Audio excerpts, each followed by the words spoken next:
Hi, my name is John Cobb. I'll be your host for today's event.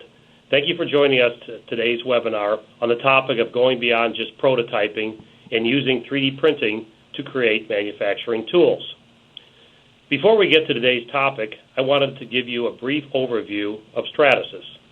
For those of you who aren't familiar with the company, Stratasys is a leading manufacturer of 3D printing and additive manufacturing systems that produce prototype and production parts directly from CAD files. Stratasys manufactures and markets Dimension, Uprint SE, and Mojo 3D printers, as well as Fortis 3D production systems. We also operate Red-Eye On Demand and online 3D printing and digital manufacturing service. Today we'll be talking about how 3D printing technology, traditionally used for concept models and functional prototypes, is now revolutionizing manufacturing. Companies are using additive manufacturing to help streamline their production facilities by creating jigs and fixtures, work holding tools, patterns, and much more. I'd like to welcome our speaker today, Paul Carlson. Paul is a channel manager at Stratasys, covering 13 states in the Midwest. With over 7 years at Stratasys, Paul has held a variety of titles and responsibilities in both sales and marketing. Paul has been actively involved in the industry for 12 years. Over this time, he's had the pleasure of educating many teachers, students, engineers, and managers on how additive manufacturing can revolutionize the way companies do business and, most importantly, benefit their bottom line. Now, without further ado, Paul, I'll turn the floor over to you. Thanks, John. Terms seem to change very frequently in this industry, so I'd like to quickly review the terminology that we use. Many of you are familiar with the terms 3D printing, rapid prototyping, as those are two of the most popular terms to describe our industry.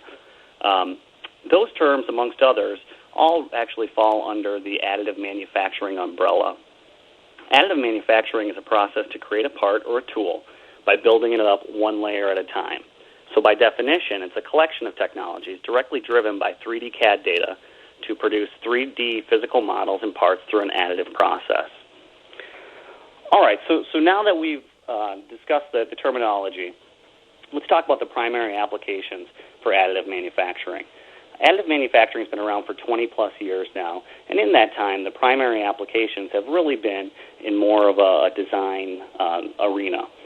So we've got concept models, which are really the ability to take a part off of the CAD screen and have something to hold in your hand. It can be used as a communication tool for communicating internally, whether it be a design review or communicating with the customer. It can be used as a sales tool or as a marketing tool as well. The next category that we have are functional prototypes.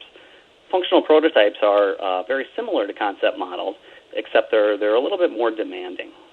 With functional prototypes, what you're going to want to do is generally speaking, the customer will want to actually produce the part in either the exact same material or very similar material as the end product. So they can test the form, fit, and functionality of the part before ever cutting a tool. The next category is in direct digital manufacturing. There we break it up into two categories. With direct digital manufacturing, what we found is that's an application has been the fastest growing application for us over the last 5 or 6 years. The two categories are manufacturing tools. So that would be any type of tool that's used to produce or aid in the production of a product. It could be a jig, fixture, or assembly tool. And we use end-use parts, which is really low-volume manufacturing. Here we're talking about any part that is manufactured directly on an additive manufacturing system and used as an end product. So manufacturing tools cover a very broad range of items used to make products. We've categorized them into three main components and in three categories. One is transportation. So that could be part carriers or end-of-arm tools. And we have assembly and manufacturing. There we're talking jigs, fixtures, drill guides, and even in some cases tool holders or organizers for those organizations looking to meet 5S requirements. Also, we're talking about inspection fixtures, and here we're talking about CMM part fixtures, check gauges, go, no-go gauges, things of that nature. Now, manufacturing tools, they come in many different materials in all shapes and sizes and range from very simple to very complex. They all have one thing in common. They're used to produce a quality product as quickly, affordably, and as efficiently as possible. Now, let's take a look at the traditional process of building a manufacturing tool. One thing that you'll notice is that it's very similar to the process that companies go through to design a new product. Now, jigs and fixtures are commonly machined or fabricated from things like metal, wood, or plastic. On average, the production of a manufacturing tool takes anywhere from 1 to 4 weeks. This means the process can be both slow and expensive, even if the design is kept simple. So in looking at this actual process, as we discussed earlier, it is like the design process or the design cycle for an actual part. The first thing you have to do is you have to design the parts in 3D CAD. You document any changes or ECOs or anything of that nature. And from there, and once the design is finalized internally, you need to send it out for a quote. And that could be to an internal source like a machine shop, or it could be sent to an outside vendor. And generally, after all the drawings and the files have been submitted over, you'll notice that there's going to be some sort of dialogue between the actual vendor and the manufacturing engineer. And that dialogue generally consists of the vendor asking the manufacturing engineer to change the design, make it easier to manufacture, really design it for manufacturing. And that could be for a number of reasons. One, to reduce cost, to reduce the amount of time, or change the design because it's just too difficult of a design to make. So after all of those changes have taken place, then it's time to get a quote, and that can generally take some time. Once you get the quote, then the design engineer actually has to go internally and turn that quote into an order. And so, as I'm sure many of you are familiar with, that process can be a little bit painstaking. You have to fill out a requisition. You have to explain why you need it. You have to justify the cost of that particular part. You have to get a number of signatures, and then it's turned into an order. So once that purchase order is submitted to the vendor, then it's time to actually build it. Now, in a lot of cases, vendors don't necessarily have machines just ready and open, and as soon as they get your project, it's going to start right away. Generally, it'll go into queue, and once it's your turn in the queue, the machinist will actually program the machine and then start to build your part. Once your part's completed, then it's time to inspect and assemble that particular part. Once it's assembled, it's sent back to the manufacturing engineer, and they have an opportunity to test it. If there's something wrong with that part, whether it be a design mistake or the part doesn't fit inside the tool or it doesn't hold it properly, then you potentially need to make some changes. And if you do need to make changes, you have to go back to the beginning and start over again. So your 1 to 4 weeks could easily turn into 2 to 8 or 3 to 12. Now, the traditional process certainly has some advantages. For one, it's a proven industry standard. Most companies, and I've been to a number of them, where they just say, hey, we've done things this way. We do things this way because we've always done it that way. I've been doing it this way for 30 years or 40 years. And that says a lot. They're comfortable with the fact they know what to expect. They know the part's going to work. They know if they need to make changes, it's going to take time, it's going to cost money, but they're comfortable with it. So it's certainly an advantage to the traditional process. Also, there's a smooth surface finish. And certainly at high volumes, it's pretty easy to justify the cost. But with all of the steps in the process and so many people involved, it's easy to see why conventional methods for manufacturing tools can be both slow and expensive. As we talked earlier, with no changes, 1 to 4 weeks is pretty likely for a lead time. But if there's problems in a do-over, you can double that time or triple that time. The same holds true for cost. A simple assembly fixture may cost a couple $100. As you get complex or larger, that could swell to $1,000 or more. One of the other limitations is really the concept of designing for manufacturing, or designing for a machinist's ability, designing for what's easy. So in a lot of cases, manufacturing tools are made a particular way because they're easy or they're cheap, or it doesn't take as long to make them. But in the end, you create a number of inefficiencies in that actual production process. And that's really where additive manufacturing comes into play. Additive manufacturing offers an alternative method for producing manufacturing tools. Instead of cutting or bending or shaping or welding a tool, it actually constructs the tool through a layered additive process, which helps eliminate many steps in the process. It can cut cost, lead time, and labor hours. It also removes the constraints on how you design the part or the tool, because it is an additive process. So let's see what's involved in making manufacturing tools with additive manufacturing. What you can see is it's very easy. It's very similar to a traditional process where you design it, build it, and use it. At the bottom of the screen here, you'll see a little bar graph. This bar graph represents the amount of time and resources that are needed to create a manufacturing tool. We talked earlier about the number of steps involved in designing it. You have to design it, document it, get a quote, change it, and then get it submitted and built. Once it's built, you use it. Same steps are involved in additive manufacturing, but you're able to cut out a lot of the time and the resources needed. So all you really have to do is design your part in 3D CAD, send it over to the machine, build it, and then you actually have it on the production floor.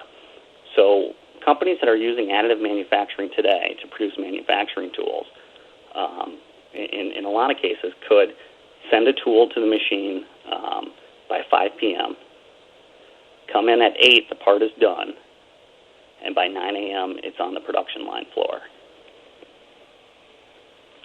Let's talk a little bit about fused deposition modeling. Fdm is the patented process by Stratasys. It's an industry-leading technology that utilizes production-grade thermoplastics that are extruded and deposited in layers. The benefits are it's a quick and easy process. One of the big misconceptions that are out there about rapid prototyping and additive manufacturing is that the materials just aren't strong enough. And what we found is with FDM, utilizing production-grade thermoplastics, these are materials that can take abuse. They can be banged around, slapped around. You can drill them, tap them, do a number of things with them, and they create a number of efficiencies in your process. Next, we're going to take a look at a video of the FDM process in action. So with FDM, what we do is we take engineering-grade thermoplastic. It's spooled up inside of a canister or a cartridge, and it's in a filament form. What happens is it feeds up into the head, heats it, and then it's extruded, and you build the part layer by layer from the ground up. So as you can see here, we just built a pretty simple wrench, which takes about an hour and a half. Let's look at some of the materials in the FDM lineup. The first of which is ABS M30. All of the materials in the FDM lineup are production-grade thermoplastics. They're not plastic-like. This is the actual plastic. So when you see ABS, you can note that it's the same ABS that you find in many of the components that you use every day, whether it be a remote control, a telephone, a lot of the interior components of your car. ABS M30 is a great material all around for doing a number of fixtures and jigs and gauges and things of that nature. We've got ABS M30i, which is a medical-grade material. ABS ESD7 is a static dissipated material used a lot for fixturing and work holders in the electronics business. Polycarbonate is a material that was actually, when it was invented, was marketed as a bulletproof material. This material is strong, it's stiff, and it's a great material for manufacturing tools.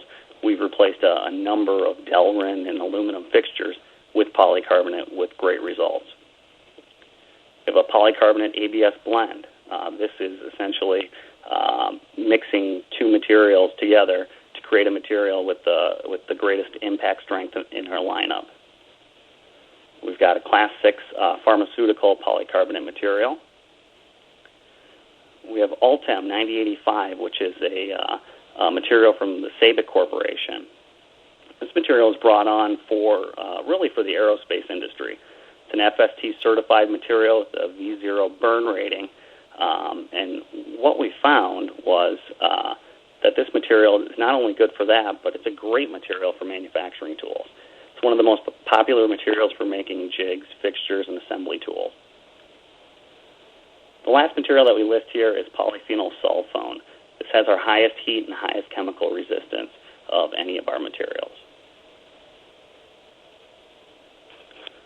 Next, I'm going to talk to you about a few application stories and customers that are actually using FDM technology for manufacturing tools today.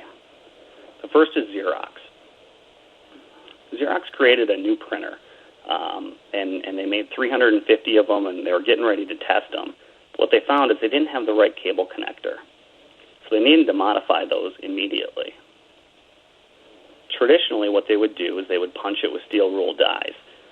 You can see in the bottom right-hand corner the cost associated with that, just about $12,000 and about 200 hours to build. Instead, what they elected to do was use FDM to create a connector punch, and they used that to modify the existing connectors to suit the testing requirements. As you can see, they were able to recognize a cost savings of 98% and a time savings of 97%. Those are remarkable numbers. And I'm not here to tell you that every application that you do or using additive manufacturing for manufacturing tools is going to net you 98 and 97% savings every time. But what I will say is it's pretty common to see either the cost or the time somewhere in the 80 to 90% savings in a lot of applications. The next company we're going to talk about is BMW. Many of you are familiar with BMW. If you look in the upper right-hand corner, you'll see a badge placement fixture. This particular fixture is used at the end of the production line by BMW to place the M3 logos on their vehicles. As you can see, that particular part is designed for manufacturing. It's designed using aluminum. It's a pretty basic shape. The handles aren't very ergonomic friendly. If you have big hands, it's kind of tough to get them in there. But it does do the job. You also notice there's a number of touch points there, and those rest on the trunk, and they actually have to touch the vehicle. So some of the problems that they started to see were the workers were getting fatigued. Late in the day, they'd be getting a little clumsy with it, and they would see some scratching on the vehicles when the aluminum would brush up against the car. So it became such a problem that they decided to actually go through and change the design of that product. And below you can see the redesigned version of that fixture. What they were able to do is they were able to cut 72% of the weight out of that particular product. It made it much more ergonomically friendly. You can see in the picture here, the assembly line worker can really fit his hands in there and use it very well, and it's very easy. So after this project, and they recognized the savings from both the cost and time standpoint, they were able to go through and they went through their production line and identified a number of other ways to create efficiencies throughout their production line by utilizing Fortis systems and FDM to create fixtures. Today, there's over 400 FDM fixtures on their production line. Now, you'll notice some themes. The biggest advantages happen when designing a manufacturing tool while breaking free of old design practices. You focus on designing the tool best for performance, so really designing for function as opposed to designing for manufacturing. You make it as complex and intricate as needed, and there's no impact on time or cost. Some of the tips that we've learned are reduce weight. By using Fortis plastic, it will be lighter than a comparable tool made of wood or metal. Further weight reductions are also possible. You can remove material by adding pockets and channels and holes, or you can build with what we call sparse fill, which is you build an exterior shell and then honeycomb out the interior. Another tip would be in consolidating parts. You consolidate all the pieces into one tool into a single part. You eliminate the need to assemble it, decreases time, it improves accuracy, and there's fewer items to inventory. We also talked about designing for function. That encourages designs with free-form shapes and flowing lines. That helps improve performance and ergonomics. And then you have the ability to iterate a design. If you build a tool and you get it out on the line and it doesn't work as expected, in a lot of cases what companies will do is they'll just settle with it. They'll be fine with it. And it won't be necessarily the perfect tool, but it does the job. When you have the freedom to iterate the design, you can make changes on the fly. You can make that perfect tool quickly and affordably. And of course there's going to be some direct benefits. Financial gain, I think we saw it in the previous two applications, and a number of time advantages. The last company that we're going to highlight today is a company called Togus. Togus is a injection molder out of Cleveland, Ohio. They're a self-proclaimed 80-year-old startup company. They brought Fdm in a couple of years back, really, to use as a validation tool to allow their customers to test their designs early and often throughout the design process, without having to cut a tool. It didn't take long for them to find out that there was a greater purpose, and that was on the manufacturing floor. Today, Fdm touches nearly every aspect of their manufacturing process. What you'll see is that they have a savings of $150,000 a year in factory automation. They've shortened lead times for product development. Instead of competing with 8,000 other injection molders, they're now supporting 8,000 other plastic processors. They've seen revenue increases, and they've created a new company geared towards building manufacturing tools for their customers. In the lower right-hand corner here, we have a number of projects that they went through, and they show the traditional method, and they show the Fdm method.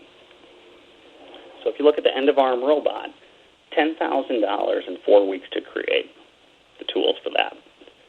With Fdm, they were able to do it for $600 and in a day. It's pretty remarkable. An automated turntable, they looked at going out and buying one of these for $50,000. Had an 8-week lead time. They built one using Fdm. They did it for under $10,000 and in 2 weeks. And they created some steel plates, traditionally $200 in 2 weeks. They're able to do for $20 in-house, and it takes 2 hours to get them. Here are a number of other projects that they're working on and things that they've been doing with their equipment. One is the conveyor gates. Used to be done out of aluminum. They've realized some increased flexibility in doing it in plastic. Another are the screw tip holders at each press. This is really getting them to be more efficient and complying with a lot of the 5S requirements. The one that I want to highlight here is the end-of-arm tooling. You know, one of the things that you'll find in using additive manufacturing for manufacturing tools is there are a number of indirect benefits. In talking with Togus, they used to create end-of-arm tooling in metal, whether it be steel or aluminum. And one of the things that would always happen is the robot would come crashing down, whether it be a user error or maybe just a glitch in the system. The robot arm would crash down. When they had a steel plate at the end of the end of that robot arm, it would actually crack the tool. Now, that tool could be a $30,000 tool. And the last thing they want to do is bring a mold back to a customer and say, hey, sorry, but I broke your $30,000 mold, and now we need to make a new one. And by the way, we're going to be down until we get this new mold made. So with plastic end-of-arm tooling and FDM end-of-arm tooling, since they incorporated that, when the robot comes crashing down, it's actually the tool that breaks, the end-of-arm tool, rather than the mold. So it saved them such a nice indirect benefit they've been experiencing. Here are a couple of other examples. One is an assembly fixture. That part there generally would take about 2 to 3 weeks for them to get and about $400 to create. They can now do this in-house for under $50 in a couple of hours. The other one to the right is a CMM part fixture. Tokus has been able to actually justify the purchase of a system solely based on their inspection fixtures. So, in summary, when you have access to a Fortis system, making jigs and fixtures can be better, faster, and cheaper, which are the challenges faced by many design and manufacturing engineers when they need a new jig, fixture, gauge, or guide. There are few limits, so the applications are limitless within any manufacturing facility. All of these are really used to make your own products better, faster, and cheaper. Give it a try, and I bet you'll see. Manufacturing engineers tend to gravitate to FDM when given access to the technology. It eliminates steps in the process, reduces dependency on others, expedites delivery, and increases their productivity. You'll find that this leads to more manufacturing tools on the manufacturing floor, which increases production quantities, product quality, and financial gain. This time I'd like to throw it back over to John, and John's going to help us with some questions. Thank you, Paul, for giving us a great introduction into 3D printing as a manufacturing tool. From the looks of it, it looks like it's a growing opportunity that is being adopted by many companies today. In a minute, we'll take some questions from the audience. If you think of a question in the meantime, be sure to submit it through the Q&A panel. As an additional reminder, I wanted to let you know that after the event today, you can find the recording of this webinar along with the presentation slides at www.stratasys.com/beyondprototypes. Okay, I'm looking through the Q&A panel, and I see a couple of questions that have come through. Paul, are you ready? I am. All right. So the first question, what material is best suited for fixtures? You know, that's a great question, and it certainly depends on the application. Some applications will require superior mechanical strength or superior thermal properties, and so it does vary. But what we find is, in a lot of cases for most customers and most fixturing manufacturing tool type applications, ABS M30 or ABS plastic will work just fine. Okay, great, thanks. Another question here. What is the accuracy of the Fdm process? You know, John, that's another great question. The way that we at Stratasys, we measure accuracy is really based on the consistency, the repeatability, and the integrity of a part over time. So to truly answer that question, I think it'd be best for the listeners out there to actually go to our website, and you can find a white paper. It's a great white paper. It's called Accuracy Myth. And if they go on there's a number of details on the accuracies of the FDM process. Okay, thanks. All right, well, trying to keep with our time frame, it looks like we have time for one more question. The questioner asked, it looks like ABS could be a common material for fixtures and jigs. Their question is, what is the lowest price system you offer for an ABS machine? And that's another great question, John. The lowest price system we have is actually in our 3D printer lineup, and that would be our Mojo 3D printer, and that starts at $10,000 for that particular system. Okay. And just a quick follow-on, just kind of take us through the Fortis lineup. What should someone expect to pay for a product in that range? Yeah, generally speaking, with the Fortis systems, those systems are fine-tuned systems with the capabilities of running bigger parts and maybe additional materials. With that type of product, you're probably looking at about $100,000 to get into a Fortis system. Great. All right, thanks, Paul. Paul and I would like to thank each of you for your time and attention during this presentation. Now, I'd like to turn it over to our operator, who will close out the event.